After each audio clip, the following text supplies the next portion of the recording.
Hello, everyone. Good morning, good afternoon.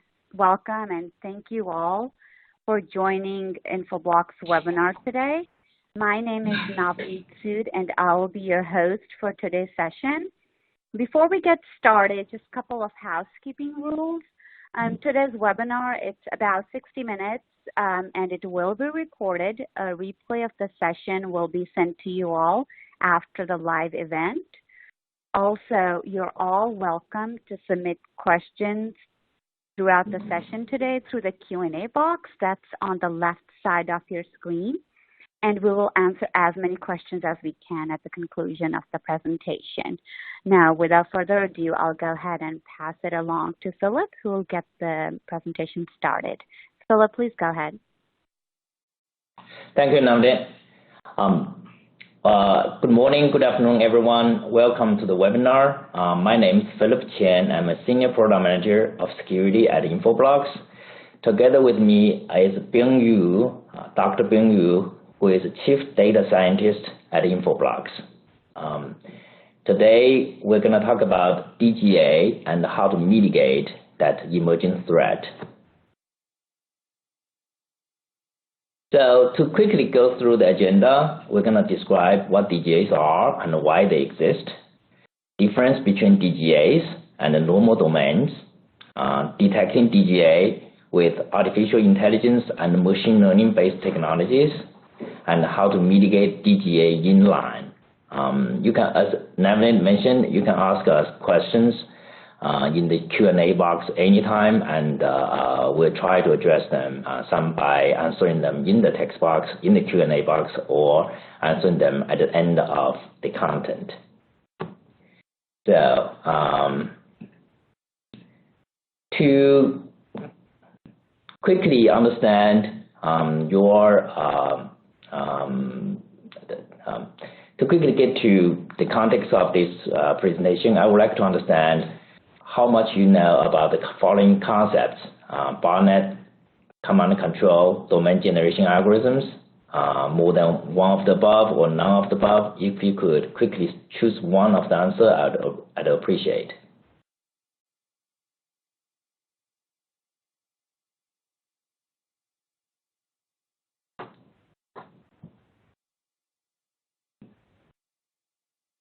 Oh, very good. So the answer overwhelmingly is more than one of the above. So that means I don't have to describe in very detail of those concepts. Thank you. So I'll just quickly go through this one. So since DGA is basically a hacker technique, we need to think about, from hacker's point of view, why they would have it.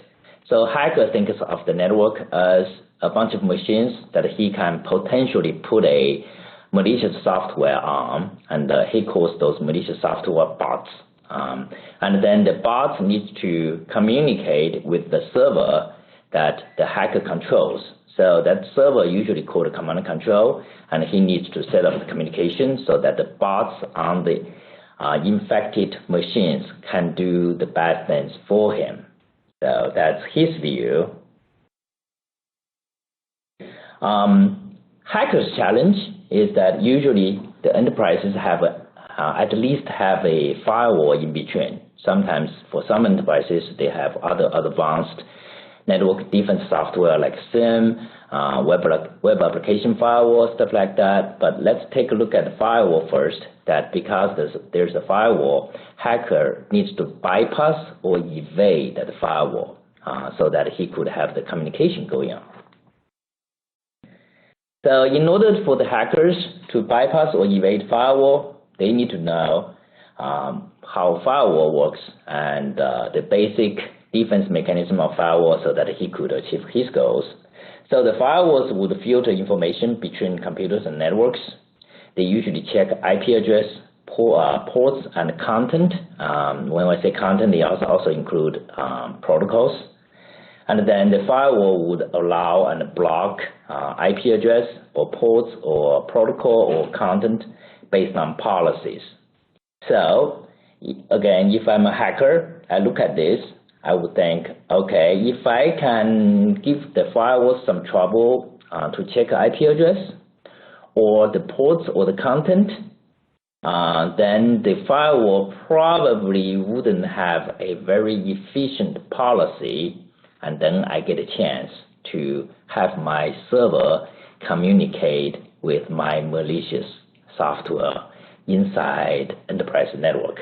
So that's their logic here. So how do they do it? So domain DGA, that's the first concept we introduced here, domain generation algorithm. So essentially, domain generation algorithm would have a lot of domains that are potentially usable by the hacker.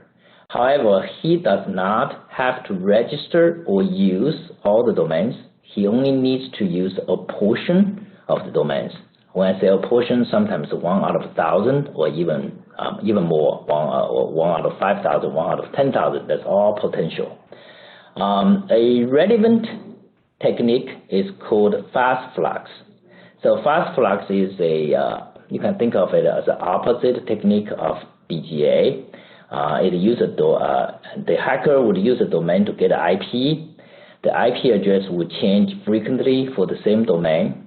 I will not go into details of this technique, but both techniques, domain generation algorithm and fast flux, would put a heavy stress on the firewalls because firewalls cannot just add those a single list of domains or IPs into its blocking list to block those malicious activities. So how DGAs are generated? As I mentioned, the DGA are domain generation algorithms. In a better way, I think we can call them algorithm-generated domains.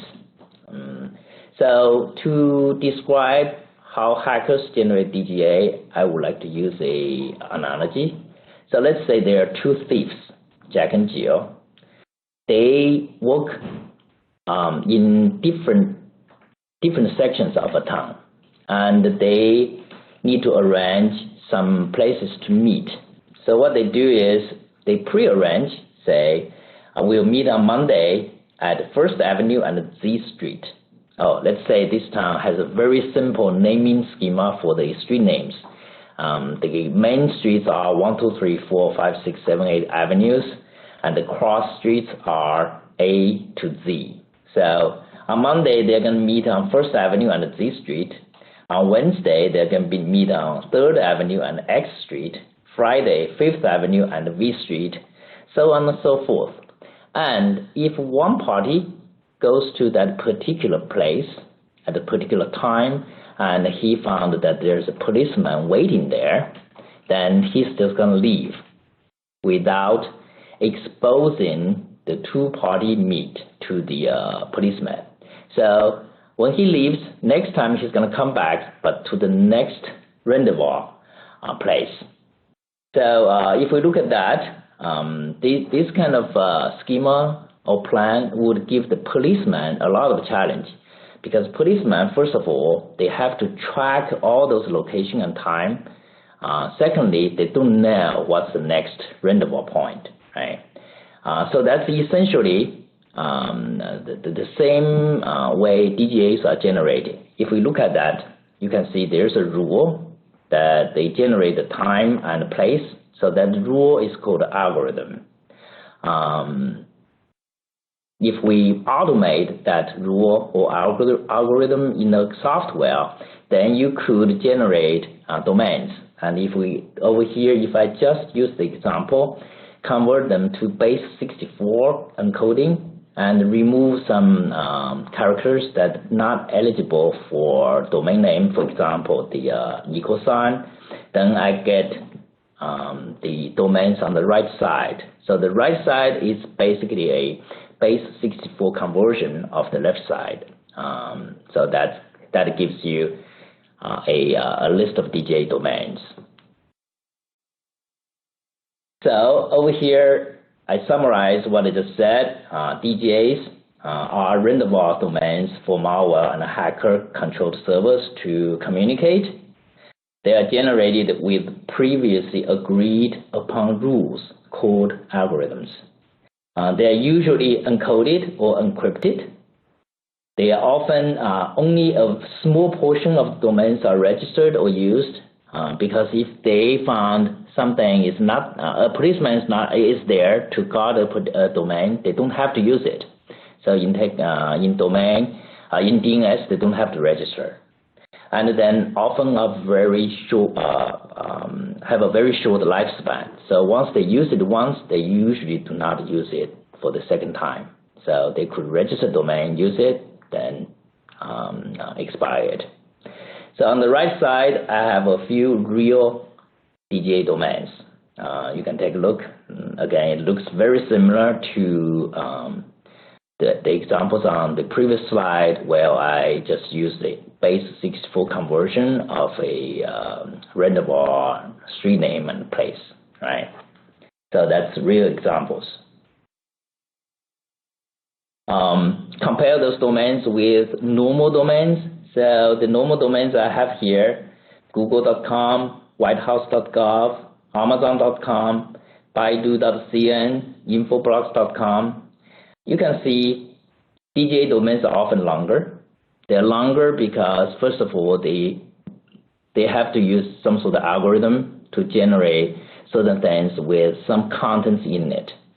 And also base 64, when you do that conversion, it also becomes longer.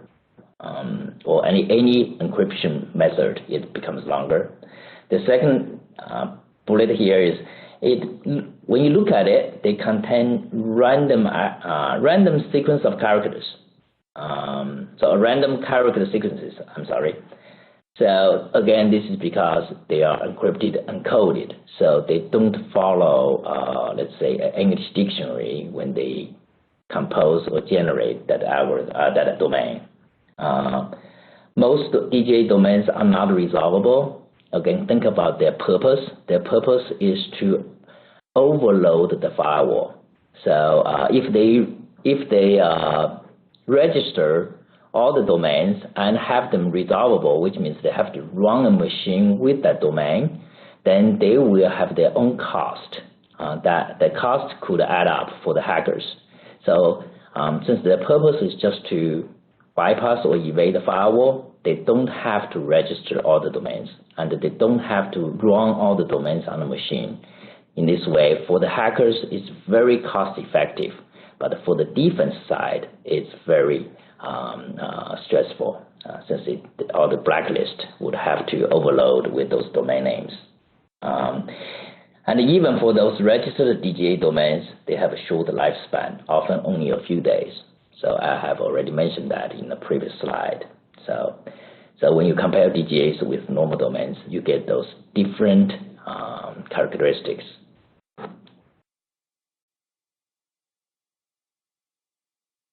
So with those, since now we understand how and why hackers generate DGAs, you want to know how DNS can come to help to mitigate this threat, right? So because DGAs needs to be resolved in order for the hacker to have a real communication, since then the bot needs to communicate with the server, it has to go through DNS. And DNS is infrastructure that runs in almost every network center. You have a DNS server in your data center, and then there are external DNS servers all around the world to serve as this purpose of phone book of the internet, right? So DNS system is in the critical path of DGA communication. So we can naturally look into DNS servers to detect and mitigate this threat. As I mentioned in the previous slide, DGA domains look very much different than normal domains. Meanwhile, the DGA domains, they don't have a signature. That means you cannot just use a predefined string to match the DGA domain to find out if it's a DGA domain or not. There's no signature means you have to use a different method. And the different method over here is that we try to observe its behavior. And you could see at least it looks, they look very different than the normal domains. That basically means that they have a very abnormal behavior when DGA domains show up in DNS traffic. And that's the angle we attack the DGA domains, try to detect and mitigate. So at this point, I'm gonna hand over the microphone to Dr. Bing Yu, who is our chief data scientist, and he will be able to explain exactly how we detect DGA with artificial intelligence and machine learning methods. Okay, thanks, Philip. Hi, everyone. As Philip just mentioned, an active DGA can generate up to like 50,000 DGA domains every day. So a compromised system may have one or more active DGAs. So add them up, you can see each single compromised system can generate a large volume of DGA domains every day. A lot of people actually have been working on solutions to solve this problem for a long time, including industry and also academia. The most traditional approach is in this procedure. Typically, people get those DGA samples from whoever complained about the compromisation.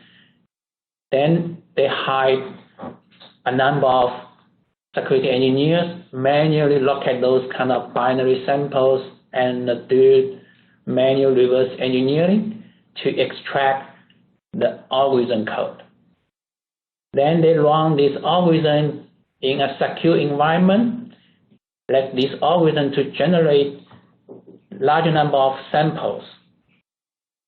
Once they have those large number of samples in the scale hundreds of millions, they put those DGA domain samples into a blacklist system, something like a firewall or other mitigation system.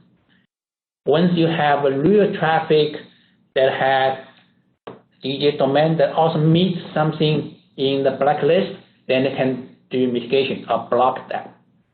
So this process will be repeated every day because DGA doesn't reproduce the same domain over time. So every day they just change it to a new domain. So you have to repeat this process every day. It's very tedious.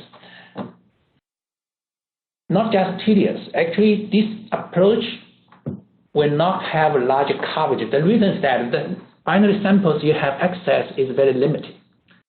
Maybe a tip of iceberg. On the other side, this manual reverse engineering process is very labor intensive. It's not scalable.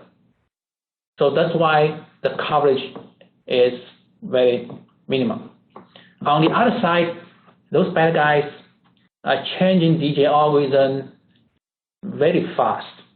So that's why we have seen so many new DGA families coming out over a week or months. And as Philip just mentioned, DGA can generate a large number of domain names every day, but only few of them got registered. So if you put those large number of samples, hundreds of millions in your security system, the hit rate will not be high. So that's not cost effective. It just exhausts your system resource. So that's the limitation by traditional method. What we do at Infoblox is try to solve this problem fundamentally. So here is the steps of procedure we apply in solving this problem. We use advanced deep learning technology with machine learning, artificial intelligence, those kind of techniques. We train a machine learning model with large number of samples that can be in the scale of hundreds of millions from real traffic. As I just mentioned, DGA generates those samples in real traffic. So those samples basically is free for you to use for training your machine learning model. But the question is how we actually get ground truth. As we just talked about, DGA will generate a lot of unresolvable domain names. Those unresolved domain names is the ground truth for us. On the other side, we can get larger number of legitimate domains for the training samples.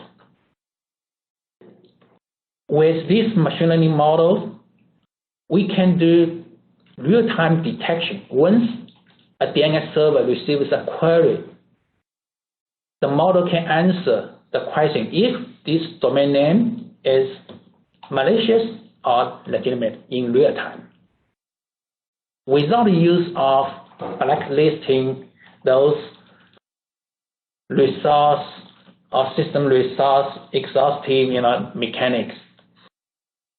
And another benefit with using of this inline detection technique is to do detection, what we call zero-day detection.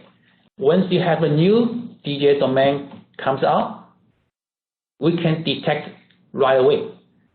Because traditionally, you have to manually join those kind of samples and put it into the blacklist or firewall.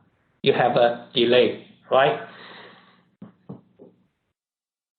The picture I'm showing here is what we call AI-powered DNS.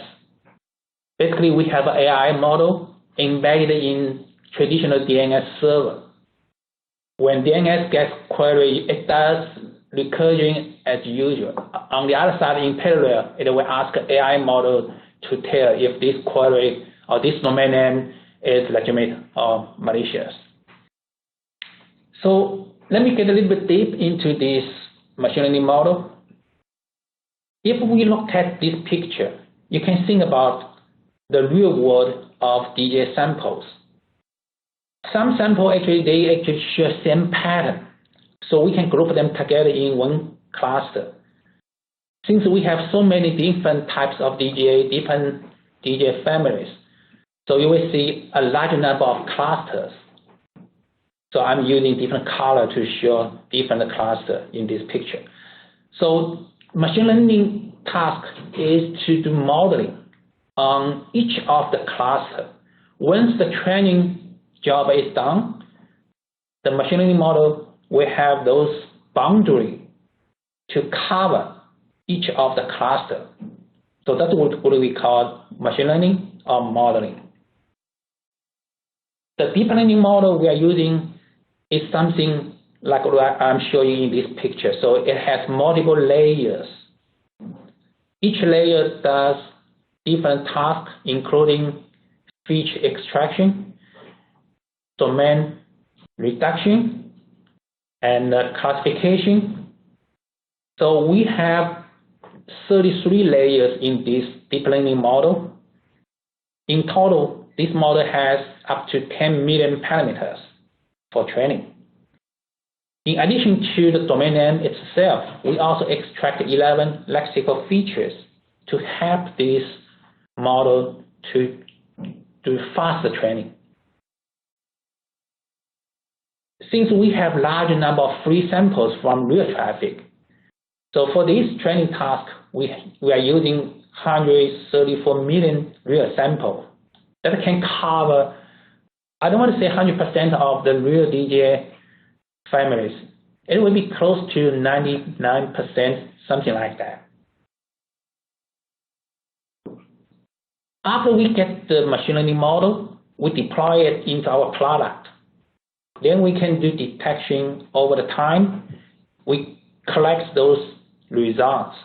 We can analyze these results. So here's some information I want to share with you. Every day we have 15 billion DNS queries from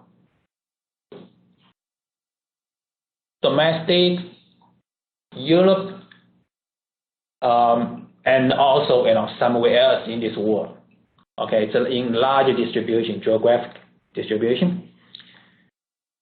From this traffic, we actually detect 1,400 CNC contacts every day. Those are unique CNC contacts. And more than one CNC contact per 10 million DNS queries. So then you can do the calculation. If in your network, you have 100 million queries every day, most likely there will be 10 CNC context. Okay, so that's the risk within your network. Another thing is every unique CNC IP address we detect, that actually can be translated to 7 unique CNC contacts. In other words, 7 CNC contacts, they share same IP address. So this IP address is the command and control host, right? So that's the nature of the botnet. They share machine for different purpose. So that's just the information I want to share with you. With that, I would actually pass over to Philip for the. Okay. Thank you, Dr. Bingyu. So now we are open for questions, and while you guys enter questions in the Q&A box, could you also answer 2 poll questions? I would like to hear a very quick feedback from you guys. The first question is, do you think our method that Dr. Yu just described, does it make sense? That's the first question. Is you only need to choose yes or no answer.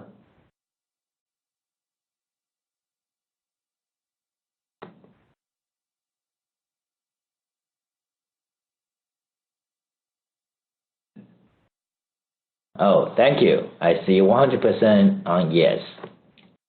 The second question is it okay for Infoblox to contact you to understand more of your security challenge? This question, basically, I'm asking if you have, first of all, we are always open. If you have security challenges that you would like us to help, or what I really appreciate is if you have something even beyond DGA, other topics you would like to consult us or just share information we can discuss for better solutions on existing challenges or new challenges.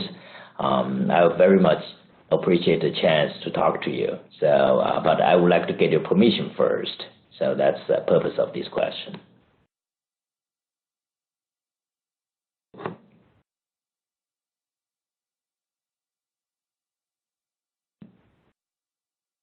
Okay, so I see some of you said yes, thank you. So now let me take a look on the questions in the Q&A box.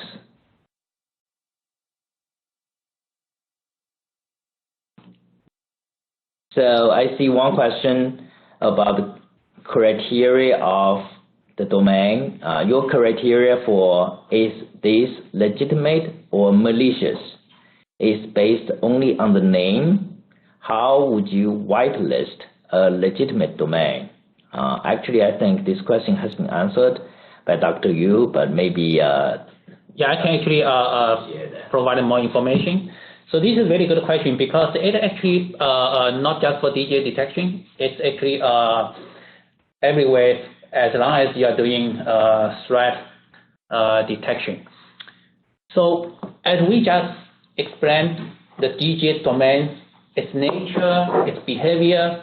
So one key characteristic about DGA domain is it's short-lived and it only been in the real world for a short period of time. Then it disappears. Next time the new domain comes back, it will be totally new. So then you can see its lifetime is very short. On the other side, most of the legitimate domains, they have a longer activity. By activity, I mean, for example, if you have Microsoft.com, this domain name should be in this world for a longer period of time, 1 year, 2 years, or even longer. And on the other side, this domain is very active. That means every day you're going to see large number of queries against Microsoft.com. And on the other side, it's consistently active. It's not just occur in one particular day, then disappear, they come back next day. It's consistently active for a longer period of time. So that's the key characteristic for us to distinguish between legitimate domain versus malicious or DGA domain. Hope that answers the question. Thank you, Dr. Yu. So I see another question, which is what different? I think the question basically says, what's the difference between your product versus Cisco Umbrella? I think Cisco Umbrella is a great product. They have lots of users, and DGA is a very challenging problem. Every vendor, I would say a lot of vendors have been trying to find a good solution to defend that for the customers. So most of the current solutions are based on threat intelligence, and some vendors offer DGA data fees. Now, if we look at data fees, usually the DGA fees are very large. I'm talking about fees in IOCs in millions. And those fees usually come from reverse engineering, which we described earlier in this presentation. Reverse engineering methods, if the hackers are reusing the same algorithm to generate those domains, also are using the same seed in those algorithms to generate those domains, then it's effective to the extent that the system resources are not exhausted. So look, from defense side, if you use those DGA feeds, you have to have a large enough capacity of your blacklist to hold all those domains. And that's still on the condition that the reverse engineered domains has an accurate representation of the actual DGA domains that hackers use it. So those are the two challenges of threat intelligence-based solutions. We realized that challenge since we used to offer the same threat intelligence database solution on DGA. We realized that challenge. That's why we think from the very root foundation of DGA domains, and we are working on this new solution called inline DGA detection that Dr. Yu just described. I hope that answers your question.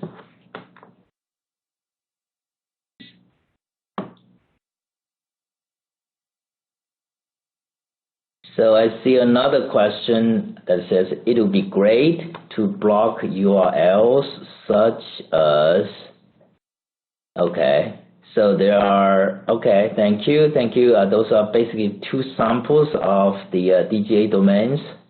I will copy that into our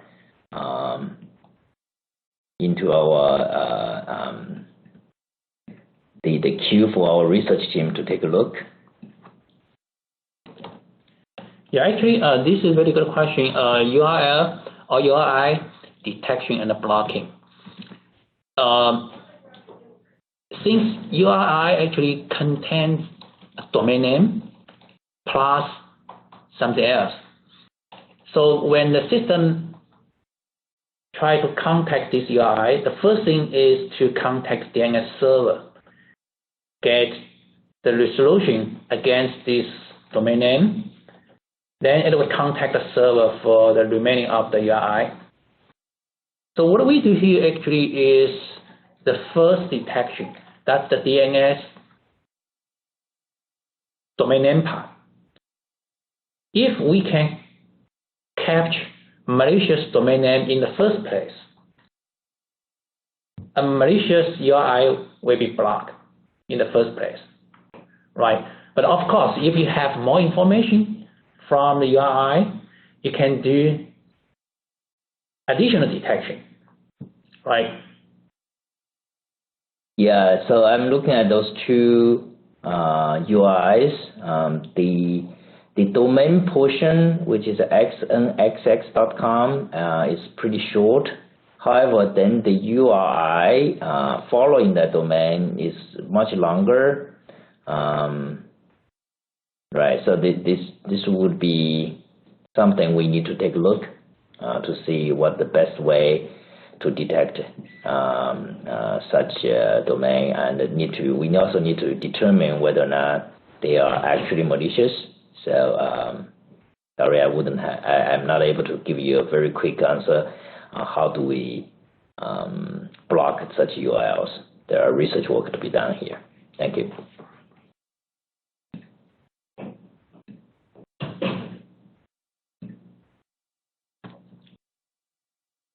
So, Philip, I have a question about zero-day detection. From your experience by talking to customers, how do you think the zero-day detection is critical or important to customers?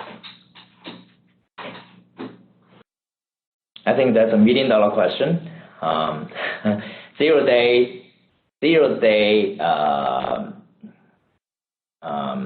has a few things like zero-day vulnerabilities, something that the security researcher found but is not published, or zero-day exploits, which is the methods used by hackers that nobody has detected.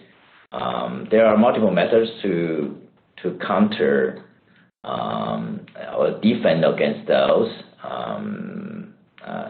I think they are very important since in the space of cybersecurity, it's essentially a cat and mouse game between the offense and defense. The advanced hackers, they actually are very active, researching the market about all those defense mechanisms.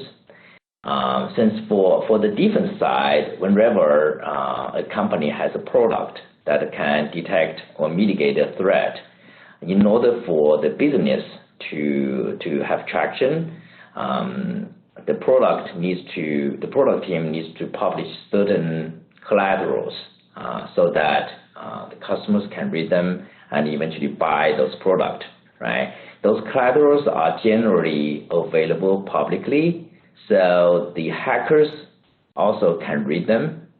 The hackers I know also sometimes they attend those security research conferences, since the conferences are also open to public. So they have as much information as we do. And they research, they have their own lab, and they would always try to find new ways to penetrate the network, right? So those are the advanced hackers, and their method to penetrate the defense sometimes is just not detectable by existing methods. So whenever we have a method to detect zero-day vulnerability or zero-day exploits, that's very valuable since that prevents the hackers' new weapon. So if I describe it that way, it's almost like you have something that can prevent the unknown attacks. Yeah, thanks, Philip. I see one audience sending another question. Does this method also take into account subdomains? The simple answer is yes. As we know, DGA can target different domain label, not necessarily to be the second level domain label. It can be in subdomain. Our machine learning model takes care of the entire FQDN, fully qualified domain name. That means if a DGA family is putting something in subdomain, our algorithm can still do the right detection.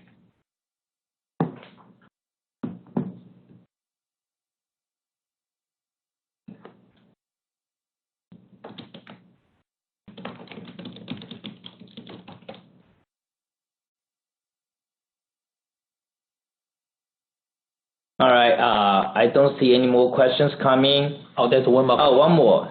All right. So the question is, who developed your AI model? So that's the people who develop the AI model is basically the people in the company. So we're not outsourcing that task to anybody else, if that's what you were asking. So they are the people are data scientists in Infoblox company. So with that, we are 40 minutes in. Thank you guys for all the participation and the questions. I hope we explained the challenge of DGA, also explained our new research approach to you guys. I'm glad to see that most of you, actually 100% of you, thought our method made sense. One more question, sorry. What technology is your AI model based on, AWS or home designed? I will let Dr. Yu answer this question. Yeah, so you already answered the question, part of that question. So we are using AWS, but we just use AWS as an infrastructure. We also use deep learning technique, including Google's TensorFlow, and also some popular machine learning tools like Keras, Python, and Jupyter Network, those kind of utilities. But the key is about the model and algorithm themselves. So those are home design.